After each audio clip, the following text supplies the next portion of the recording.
Hey everybody, welcome to Workforce Gaming. I'm Brad, here with Doug. Hey. We were sent a code for The Cub, which is a small indie platformer that I didn't really know much about, but I kind of just looked at it and it looked kind of cool, so I was like, alright, we'll give this a shot, see what happens. It's actually, and I didn't find this out until about 3/4 of the way through, Yeah. it's a spin-off sequel to a game called Golf Club Wasteland, which came out a few years ago that I think had some slight notability to it. Yeah, that was a really interesting game. You're like golfing through space wasteland or something like that as an astronaut. It was it had an interesting hook at the very least. Yeah, and it's one of those games that in my mind I just always stuck. I never played it, but this is spin-off sequel to that, kind of in that same universe. So in this game, you are. I'm just gonna go with the little tag. You know, the PS5 has that little tag there, and I think it's like, oh, that summed it up really well. It's the Jungle Book in Armageddon is the little tag under like the Cub. Like that is what it is. So it's called the Cub because you play as basically this kid who was raised by wolves in the aftermath of Earth's destruction, and everyone's fled to Mars. Okay. And basically everybody gets left behind. You were raised in these wolves, kind of in this like climate destroyed, mutated land with these wolves. So you have the ability to survive in this, but a normal human who has fled to Mars and comes back does not. Oh, okay. So honestly, what it is it's the inside Limbo, that type of just walk to the right game with some platformers. Sure. That's really what the game is.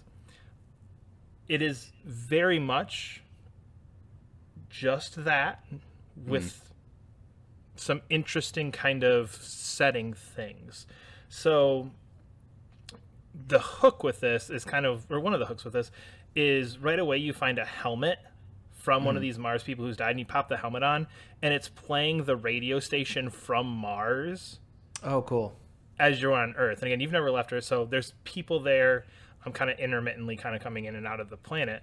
But you have this radio on in your head, and it's basically just telling you all these stories of what's happened on Mars, and like all these stories of like, oh, like here's what it was like on Earth, but on Mars we do this, and it's playing music. So the whole time you just have this like soundtrack loop in your head, and it just plays like listening to a radio station the whole way through.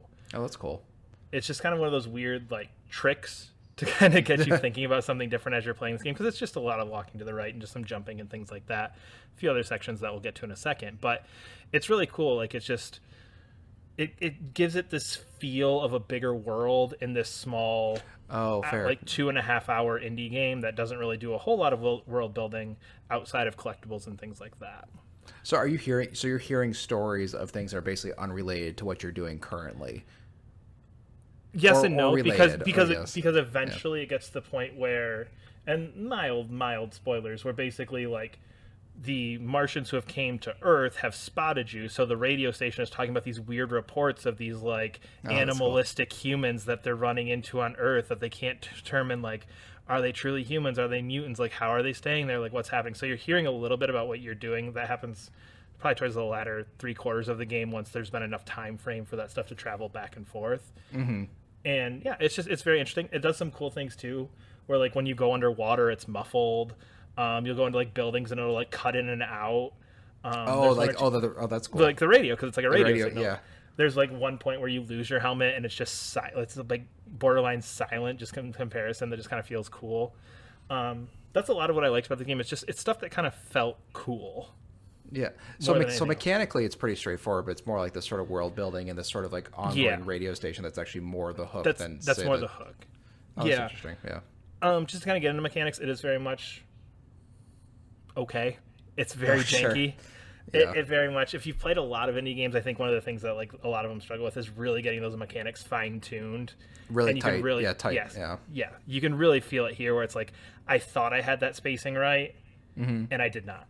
I thought that was a double jump, but not quite. Like those types of things. I thought I could slide that far because you have like the running slide move. I thought I could slide that far, but got caught a little bit. Very much an instant restart. Go back 30 seconds, do it again. There is death in here. Falling. There's giant mutated alligators that will eat you. There are chase scenes from these Martians because they basically decide like, oh, what's this weird thing? We're going to capture it. So there's chase scenes, all of those things. And again, just it's like one of those. You're 80% of the way there.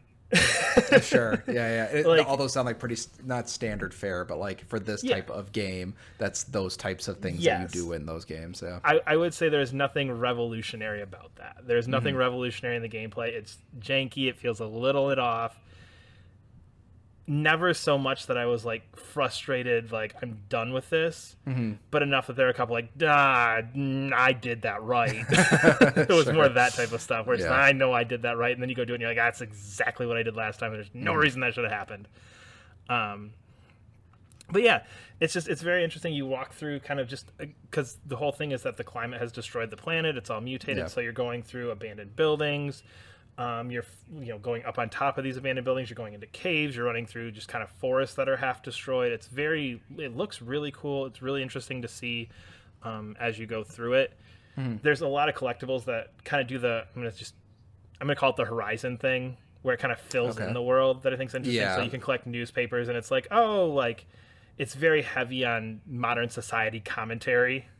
I mean, yes. I mean, I'd heard the original game was like that as well. Yes. That it was like because it is funny. We're starting to going to that way of like, oh, the world might actually end climate wise, and suppose like nuclear warfare or something like that. Yes. So I've heard it kind of leans harder into that than like most sci-fi settings.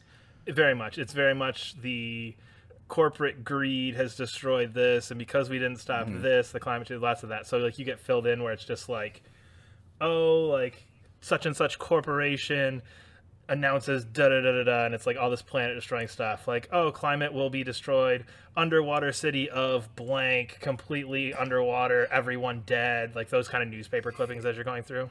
Is it like a page of text? Because it's really funny, like how much I like reading stuff is like how long it is. I know that sucks, but is it like a page of text, or it's like 3 sentences, gotta go? 3 sentences or less. Oh, that's good. That's good. Yeah, that's it's the perfect, like you just walk over to hit triangle, boop. Interesting. All right, let's keep rolling. It's very much that where it's just like those types of things, and you pick up they're called USBs. They're little like hollow messages from other people who have left. There's a couple as you get to a later point. There's some good character stuff with a character that you meet, and then kind of their story of how this has personally impacted them. I thought was very moving. That's kind of the last maybe 45 minutes of the game. You get into that a little bit, but very like I also find it interesting because there's so much of that like, well, fuck it, we're going to Mars, and it's very much like, I don't think you all realize how shitty of an idea that is. Like there's lots of like, and the oxygen reserves on Mars have depleted, so we would ask that all people come to this place for the remainder of the week so that we can replenish oxygen and home. Like it's like that type of stuff where it's like okay, like somebody put some realistic thought into like some of these problems that would encounter there. So you're hearing all this stuff like while going through there. So it's very interesting. But yeah, the newspapers, these things, the USB things are maybe more like your like 3-paragraph diary entries, but the newspapers are all like just quick fill in the gaps. I mean, the shortest one is 2 words. The last, well, I won't spoil it. So the last one's like 2 words long. Like you got like lots of that type of stuff. But that's cool. It's one of those games I think falls into that. It's 2.5 hours long. I would not have enjoyed it if it was 5 hours long. Yeah. That type of thing where it's just, there's enough there for what it is. And it's definitely not a incredible masterpiece of a game, but it's a very interesting 2.5 hour piece of like, okay, if you're willing to put up with some janky mechanics, you're interested in this type of setting and this type of thought process, there's a lot there that I think is pretty interesting to see. Cool. It sounds fun. It's kind of, I like that. I like that's a spin-off of a golf game. I think that's real fun.